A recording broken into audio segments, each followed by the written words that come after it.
Welcome. I'm at the Shoe Garden with Carol Hafke, proud owner and also author of the book In My Shoes. Hi Carol, how are you? Hi Lynn, happy and well, thank you. Oh great. Just wanted to ask you a few questions about the Shoe Garden. I've been there right from the start because your mum and dad were also clients of Financial Controlling Services. That's right. What are 3 words that would describe your business for you today? My 3 words for the Shoe Garden would be proud, caring and different. And I think, just to elaborate, I'm a very proud owner of my business, and I think it's important for small business people in particular to be proud and to be loud about being proud. Caring, I'm a not just for profit, I'm very proud of that.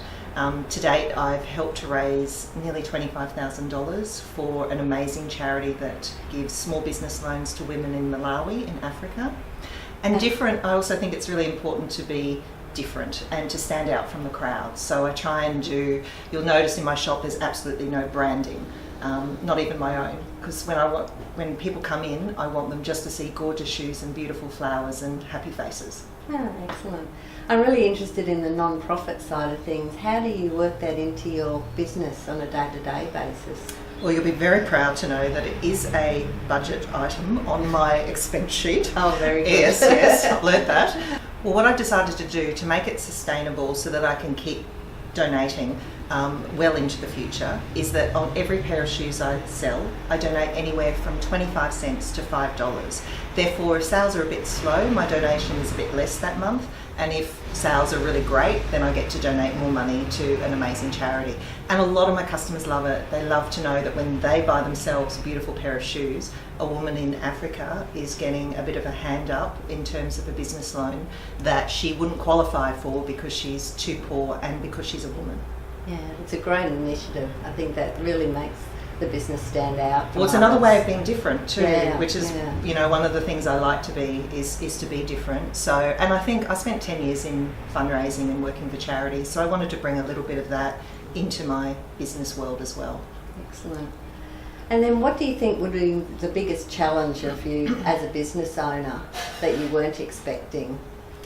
Having had parents who had their own small business, I was pretty cocky and thought I knew a fair bit about what it would be like, but what I didn't truly appreciate, the one thing, is that there's no off button. You seem to always be on, open for opportunities, looking for things, reading blogs.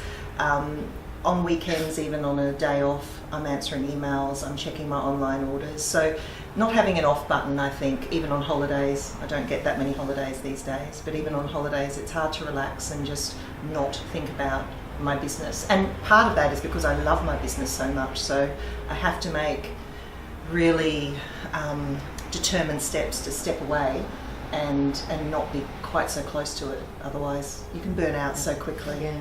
And I think that's one of the keys as a business coach. Recommend having a network around you to be supportive. So how did you go about finding that network? I think at the start, because I had absolutely no experience in shoes, in business, in retail, so at the start, in terms of getting my supplies, I looked into my own shoe wardrobe and turned over the shoes and looked at the brands and started contacting people. Thank goodness for Google. And in terms of my support network, first of all, because I was lucky enough to have parents in business, I went to all their highly regarded people, including yourself. They'd been a long-term client of yourself, so I knew that. I think it's really scary at the beginning when you don't know a lot about anything, Yes, and you don't know what you don't know. Exactly, and you need the right people around you who you can trust. And I was so fortunate that every single person that I was able to get on board, and as I said to them all, that I wanted them to be part of the Shoe Garden journey, so they were going to be with me on this journey. Being a sole operator as well means that I do need support, so I recognise that. So that was the first way, and then I listened to other people's recommendations. Most of the people around me that I had at the start, I still have around me now, nearly 6 years later. So I guess that's testimony to, thank goodness I made the right choices, and also the fact that, I knew a lot of the people beforehand through my parents' business. Excellent.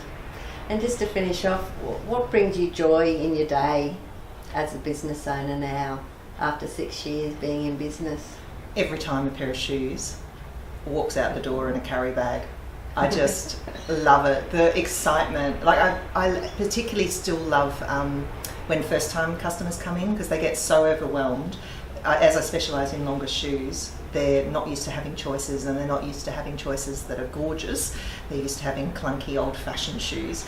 So to see their reaction, which is anything from tears to doing happy dances in the shop, and to also know that every time they buy a pair of shoes, I get to donate some money to Microloan Foundation Australia. So that brings me great joy, and it can absolutely change my mood. If I'm sitting here for a few hours and no one's come in the shop and I feel quite flat, as soon as someone comes in and I help them find something gorgeous, it changes my mood completely, and it's wonderful. It truly does bring me joy every time a pair of shoes walks out the door. Even better when the customer's wearing them, because they're so excited, so they're actually putting them on and wearing them outside the door. Excellent.